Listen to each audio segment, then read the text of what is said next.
be able to host the National Games. The Nong Tlo Eri Farmer Association, NEFA, successfully hosted the 6th edition of its annual cultural festival Kunai Tynrai at Umdan village. The event aimed to celebrate and promote traditional practices, foster respect for diverse culture, and emphasize the importance of preserving indigenous customs and values for future generations.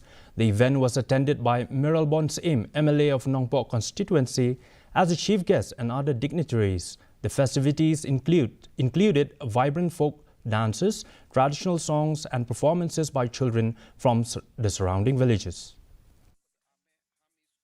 Kristom nakaliang jong ka department jong ka handloom bat ka agriculture mentagitip kung ka textile department ha ka banai gidingerap kiba pher sya kinong than gidon gibiyo simet gidingerap gidon gibiyo lengba ki society gidon gibiyo lengba ki SAG bat komtrater ha ka balanangla ban penjanai ya kene kerkom than ya kerkom ya kerkom airong Tynrai ka natural dying hapo kani gedong beketan.